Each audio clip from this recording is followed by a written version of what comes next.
So now we're going to look in a bit more detail into the roles within a Scrum team. So we're going to start with the product owner. So the product owner probably has the most challenging role within this framework, and that's because they are the single point of liaison with the customers and the stakeholders. So they really define the product and the product vision. So it's a fairly unique blend of skills that you need to be effective in this role. You need to have enough technology understanding in order that you can liaise effectively with the development teams. You need enough domain knowledge in order that you can make some sensible decisions about your customers' requirements and how the design of the product may actually look. And you also need some kind of flair for creativity and negotiation within that environment as well. So it's really taking quite a lot of the pressure that might have previously been focused on other roles in more traditional setups. So the product owner essentially owns the customer requirements, and that takes the form of a prioritized list called the product backlog.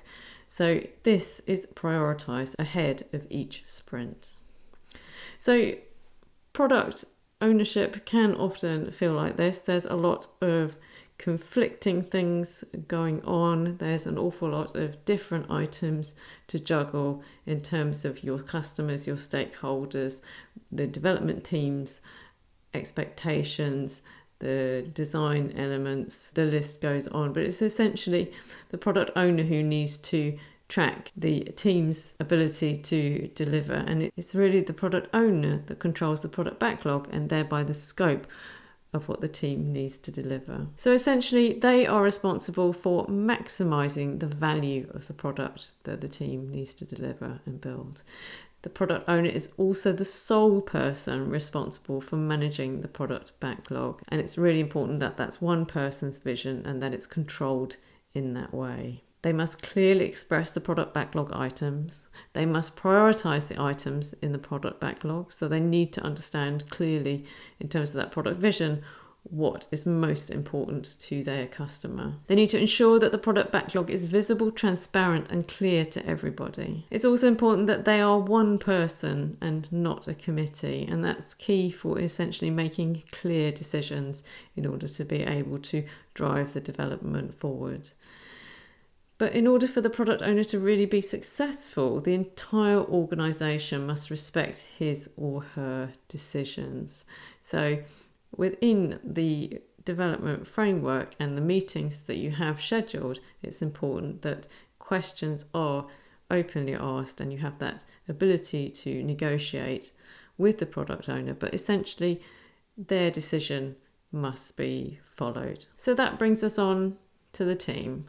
So the team essentially in Scrum is responsible for the delivery, so developing and building the product.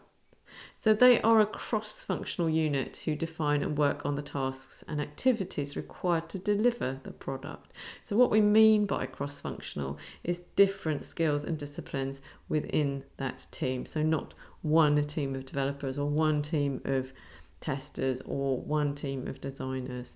It's important that you have a mix of skills. They need to challenge and assist the product owner in order to be able to deliver a slice of product at the end of each sprint. So that's an actually working functional item that they can then test and validate back with the product owner and therefore also the customer.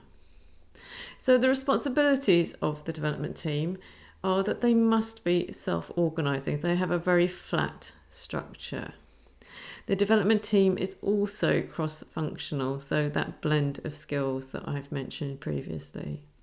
Scrum recognises no titles for development team members, and this is actually really important because every team member has an equal value in terms of their contribution. So it's important that everybody feels that their voice can be heard and you don't have one or two people that are trying to dominate. Scrum recognises no sub-teams within the development, so people who are actually working on developing the product should be present at those meetings and be active within the team. Team members may have specialised skills and areas of focus, but accountability belongs to the development team as a whole. So there shouldn't be any finger pointing or anyone who feels that they are exposed and responsible in that way. Issues should be openly discussed and resolved collectively. And then the final role, and probably one of the most misunderstood in my opinion, is the Scrum Master. And this is often confused with project management, and it's absolutely not project management. It's often called the servant master, and it's essentially a facilitating and coaching role. So they do not own the delivery as a project manager might. They essentially support and enable the process as the team works to deliver the product each week. So the key responsibilities really are for them to offer service to both the product owner and the development team.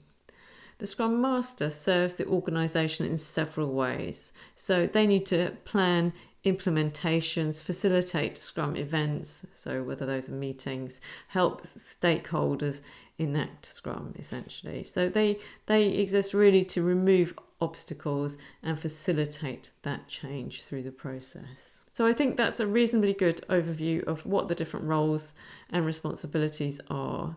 I think now, in order to consolidate your knowledge, we are going to play a game. Before we start that, I'm going to give you an opportunity to grab a coffee and take a break, and I'll see you in the next lesson.